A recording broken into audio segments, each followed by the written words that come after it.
In a survey done by the Wisconsin Education Association Council, 93% of teachers say student behavior issues are a major concern. It's one reason many teachers consider leaving the profession. A recent survey shows student discipline and disruption have been a problem this year. Springfield's National Education Association surveyed teachers leaving the district, and many say students' behavior is why they are leaving.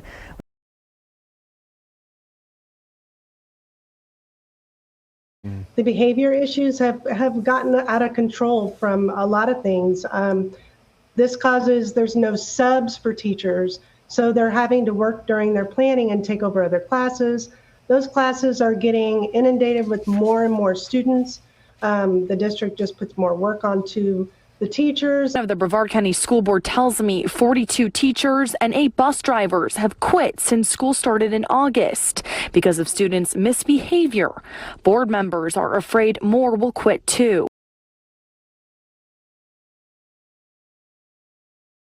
You may have heard that some schools are more violent these days. It's true. In some areas, it's so bad that teachers are leaving. Christine Pitawanich takes us to the Salem-Keizer School District. It's been a difficult story to tell, mostly because often teachers don't feel like they can talk about their experiences because of potential repercussions. We've been predicting teacher shortages for many years now, and a lot of teachers have stayed in the profession, and then when COVID hit, they became more like healthcare workers. They were removed from doing a lot of the things which brought them into teaching to begin with. More teachers are quitting their jobs than ever before, and fewer people are entering the profession to replace them. I'm having a heart attack.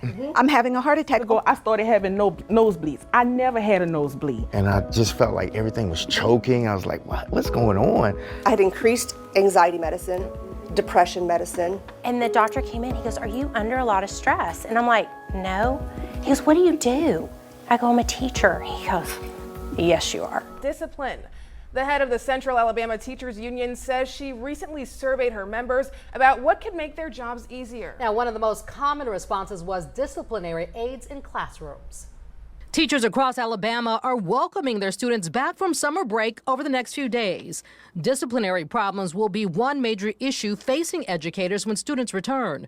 A recent study found student rowdiness in the classroom is at an all-time high. That's the #1 reason that teachers and educators and support staff are walking out. A survey of more than 1,000 teachers by EdWeek Research Center showed 70% of teachers surveyed believe student behavior is more of a problem now than it was before the pandemic. Growing issue in classrooms, the pandemic delaying how students learn to interact with teachers and with each other. We have a lot of stay-at-home moms that kids are in middle school and they're finding, hey, I might be able to come back.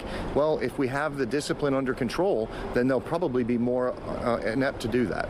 When schools reopened, many kids returned traumatized.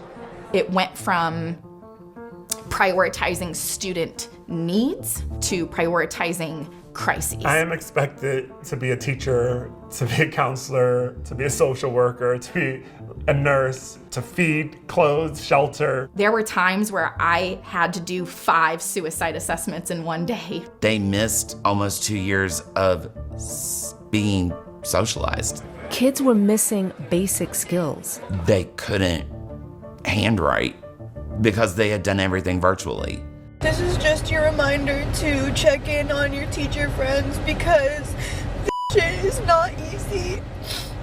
I'm joining the crying in your car teacher trend because you just feel like everything you do is shit. Expressed safety concerns following the Rich Neck Elementary School shooting. Educators in that city say that it could have been prevented if their prior concerns hadn't been ignored. News 3's Leandra Head joins us now live in the studio. And Leandra, these teachers are fed up. Oh, that is right, Kurt. Dozens of teachers actually spoke out saying that they are fed up about students' behavior in the classrooms and a lack of support from the school district and administration. Where are mental health services? Not those 5 hours. What happened to we are on depression meds and psychotics in order to go to work? We getting hit, kicked, punched, cursed, threatened. This Newport News elementary school teacher says she's had enough. You're not listening to us. Behaviors have continued to deteriorate at an alarming rate, and injuries to staff continue to increase. The specialized programs in our school system used to handle the most severe behaviors that occurred in CCPS. Now, those programs are overflowing, and schools with and without these programs are dealing with those more severe behaviors in mainstream classrooms every day. More and more classrooms are being evacuated because of student behavior, and teachers and support staff across the county are being told to keep these disruptive students out of the halls, in the classroom, and not to do anything to escalate them. When students do escalate, they often return to classrooms and are allowed to take part in what would be seen by many as rewards.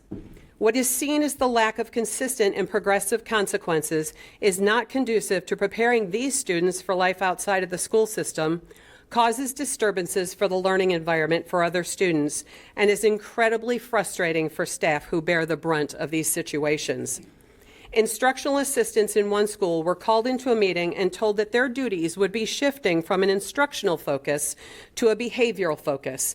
They would no longer primarily be utilized for small groups and interventions. The school focus will now be on first pass instruction.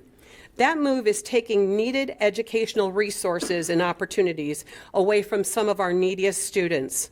In some instances, staff members find themselves being put in positions and situations where they know there is a good probability that they will be injured, and some of these staff have been injured on consecutive days.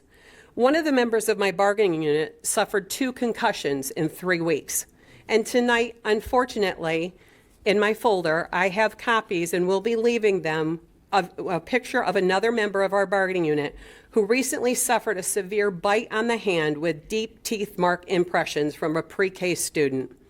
I wish I could tell you that this is the only injury suffered by this staff member from the same student, but I cannot. As president of CASE, I've been trying to learn more about staff injuries since the spring of last year because of the concern for the members of our bargaining unit and the increases that were occurring. As president, I know that there is a school system policy on reporting any unwanted physical contact with a student, but most employees across the county are not aware of this policy. And even among those who know the policy, the time required to report is a burden on employees who are already stretched thin, so incidents are going undocumented. How can we truly have an accurate accounting of the number of injuries sustained by staff in our county if this policy is not being followed and followed consistently? Some current members of our Board of Education and others in the community have made statements of late about getting back to basics and raising our test scores. Educators in our county would welcome the opportunity to get back to teaching and learning, but how can that happen when entire classrooms are displaced because of one student, or there are students who can't be held to academic expectations because of a fear that they will go out of control? A colleague made a statement during a conversation I had recently in reference to the impact on other students in their classes who are many times displaced because of the behavior of one student in their class. That comment was a kick in the stomach to me, but unfortunately true. She said, "We are creating trauma in children." That statement should concern us all.